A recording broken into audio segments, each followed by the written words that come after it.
It's been a great start and a chance to make it even a better start if they can take care of the University of Utah Saturday in Carson. If you do not have tickets, it's a blackout. Get to Carson. Huge game for San Diego State after winning in Arizona. Tickets are available at GoAztecs.com. And as promised, Daniel Bellinger had a huge game. The Aztecs tight end went over 100 yards. He's the first Aztec tight end over 100 yards in nearly 10 seasons. Daniel, great to have you with us here on Extra 1360 in San Diego. One of those catches went for 73 yards. I need you to be honest with me. At any point, as a prep, as a high schooler, collegiately, were you ever anywhere near a 73-yard reception? Well, first of all, thank you guys for having me on. So it's great being on here talking to you guys. And honestly, it's just a surreal feeling, especially for a tight end. You don't expect to go into the game thinking, I'm gonna have a 73-yard reception, but it's just a surreal feeling, honestly.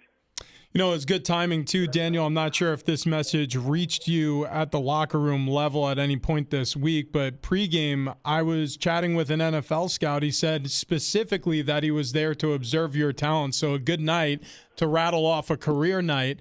What does it mean to you, the fact that here you are, senior at San Diego State, the start of what looks like it could be a very special season for the team, and individually, you're having performances like this? It's really exciting. We talked about it a lot in the spring and the fall, and how we're going to be able to utilize us as a tight end position, and how it just honestly can help the offense altogether.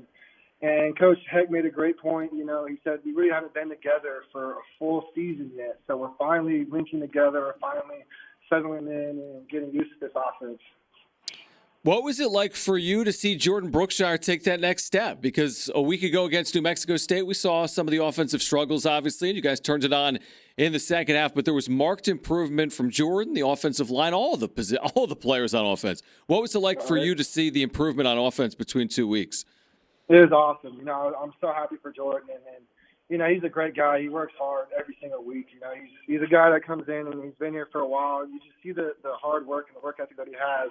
And, he struggled at times. Obviously, last year it was a rough road for him, but he worked his way up.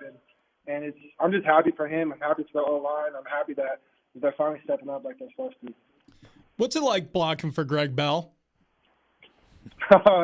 It's exciting. Even if you mess up the block or you reach too far or you pin him down too much, Greg is just so electric, and you can just make a guy miss. So it's fun, and it's nice that even when you mess up a block, you have a running back that can make you correct. I know that feeling well. I've messed up plenty of blocks over the course of my career, and I can't tell you how thankful I am for some of the running backs. We were discussing this earlier, Daniel. You got these tight ends in the league now. The George Kittles of the world and the Travis Kelce's. Rob Gronkowski's still doing it. He came out of retirement for the Buccaneers with Tom Brady there.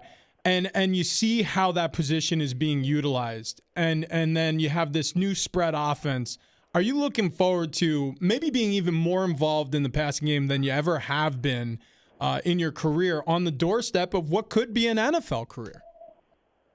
Yeah, I'm looking forward to it. I've always been, even in high school, just a blocking tight end that could also catch the ball and do something with the ball.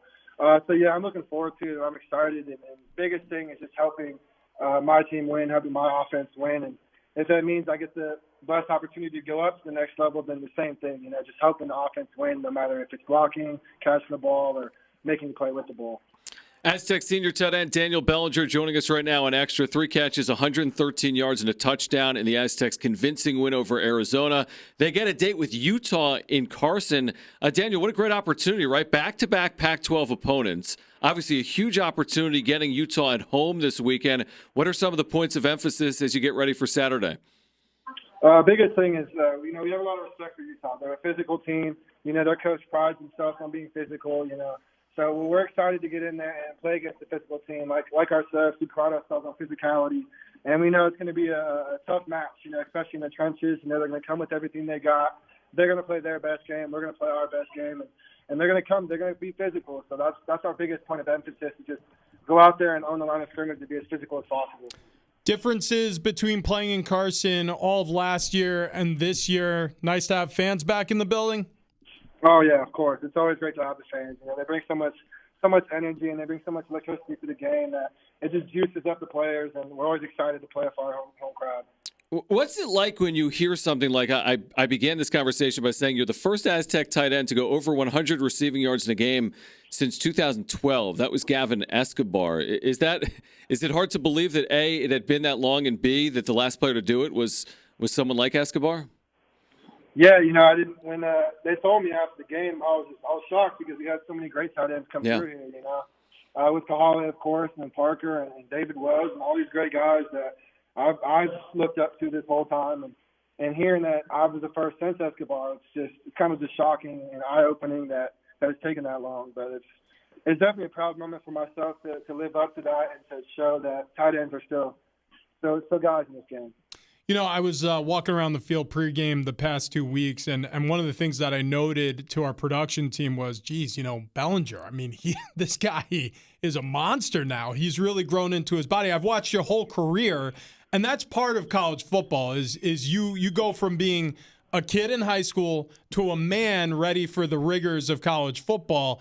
I mean, you had a pandemic in the middle of this. How did you do it? Like, how did you stay consistently on the path to get to where you are physically now as a senior? Well, of course, you got to credit Coach Hall and the lifting staff.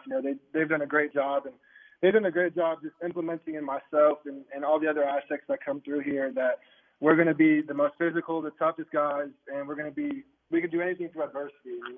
When we had this COVID pandemic, I took what he taught us about just being able to push through adversity, and I knew I had to go find a way to work out. So I took everything I could possible and every resource I had and just managed to work out and follow the workouts that they gave us and just listening to their coaching points ever since I've been here. I've always wondered this, Daniel. I don't know if I've ever asked it this exact way to an Aztecs offensive player. I'll ask it like this. Is it annoying to go up against your defense every day in practice? This is the best scoring defense in the nation since 2019. That's got to be incredibly frustrating. Yeah.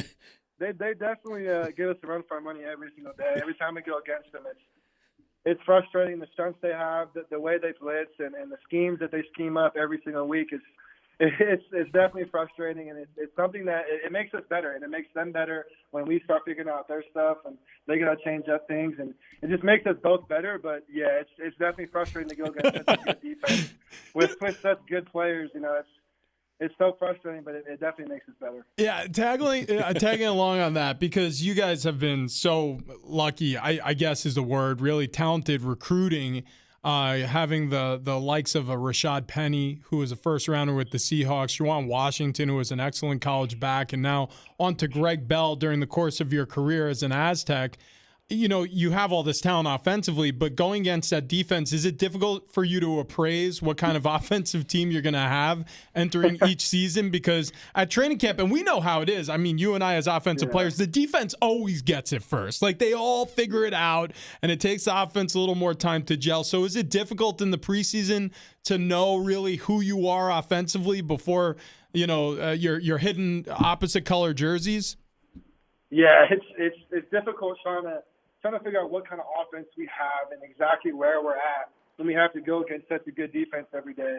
We're trying to figure out, can we really pass the ball? Can we really run the ball? Because, we have Cam Thomas, Keyshawn just blowing us up here and there, and then we have other plays that we're driving them back. It's like, where are we at consistently as an offense? So it's definitely difficult, but once we mesh and once we get to those first few games, then we start clicking and we start knowing where we're at. Daniel, congrats on a great start to the season, 2-0, a chance to get to 3-0 this weekend, and thanks for doing it today, all right?